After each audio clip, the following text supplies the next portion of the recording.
আকাশে শান্তি, আকাশে শান্তি, পৃথিবীতে শান্তি, জলে শান্তি, উদ্ভিদে শান্তি, লতা পাতায় শান্তি, সর্বত্র শান্তি, ব্রহ্মায় শান্তি। সমস্ত শান্তি আমার কাছে আসুক।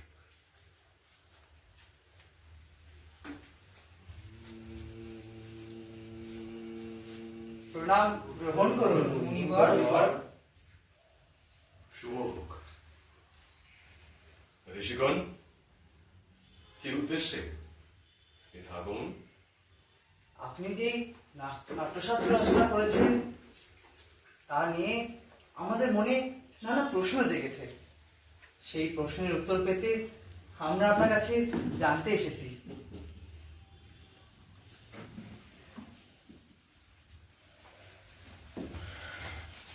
জিজ্ঞাসা করুন, মনে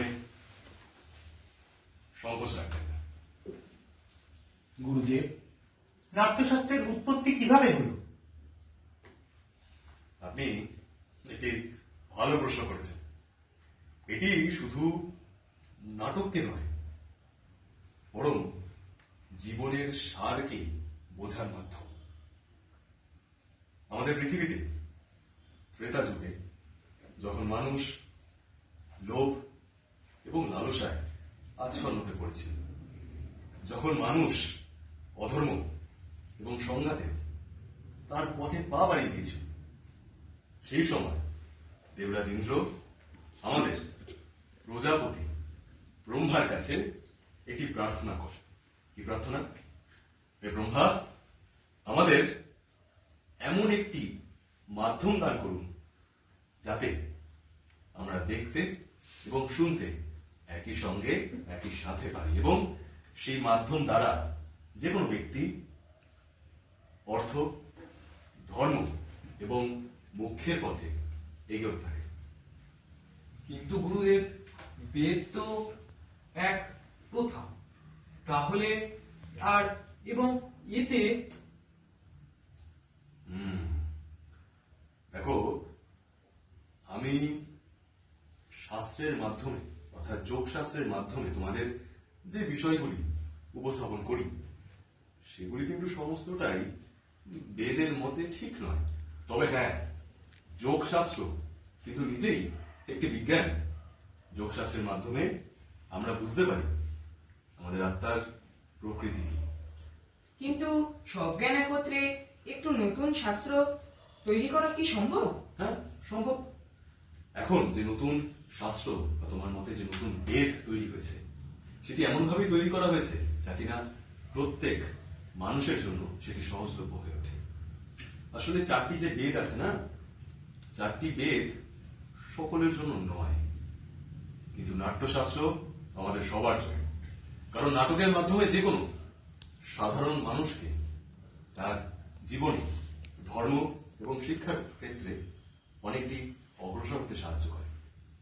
4 বেদের তত্ত্ব, সেগুলো কি গুরুদেব? 4 বেদের তত্ত্ব এই যে আমরা যখন নাটক পাঠ করি, সেটি ব্রহ্মা নিয়েছেন ঋগ্বেদ থেকে। আমরা যে গান শুনি, যে গানের ভিত্তি, সেটি নিয়েছেন সামবেদ থেকে।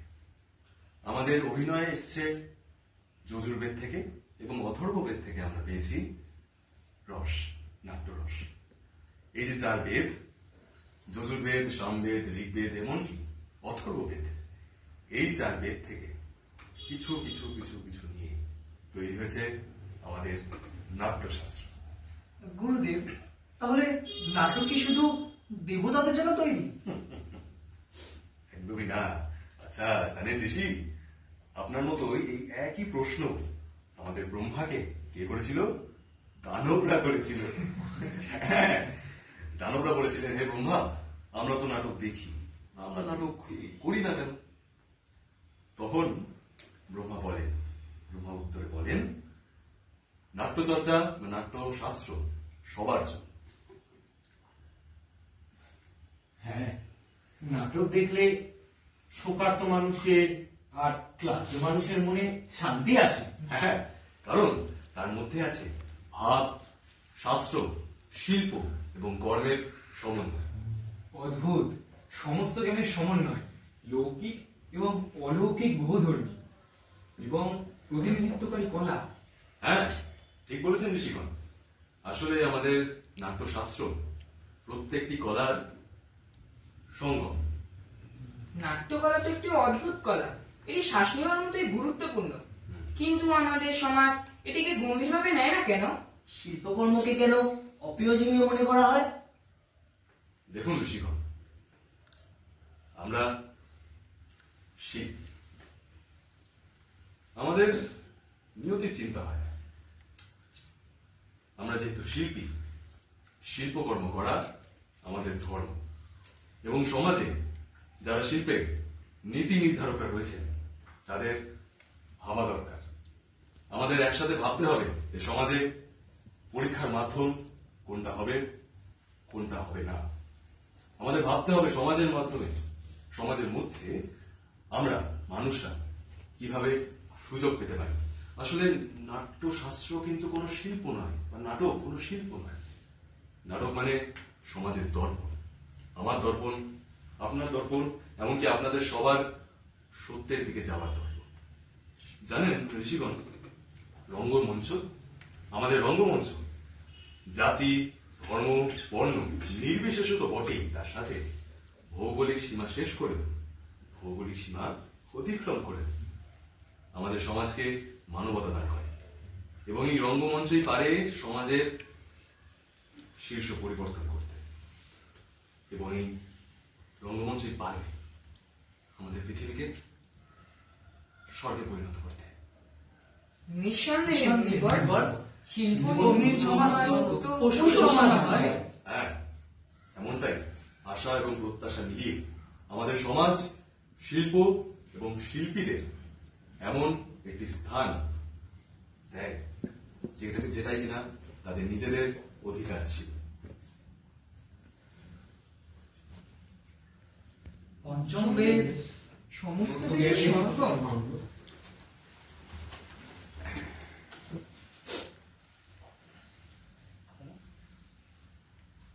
এই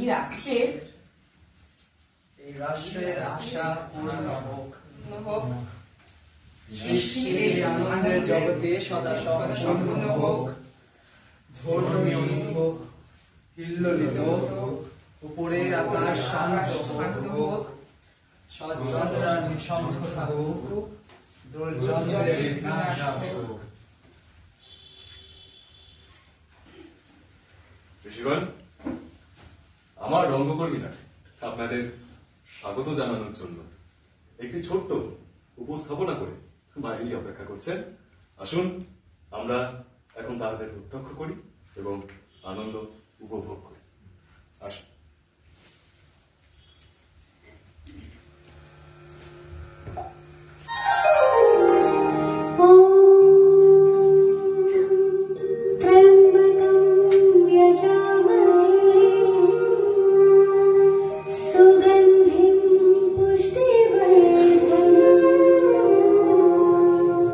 उर्वारुकमिव बन्धना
আমরা আমরা তিন চোখের ভগবান শিবের উপাসনা করি, যিনি সুগন্ধি এবং সমস্ত প্রাণীকে পুষ্ট করেন।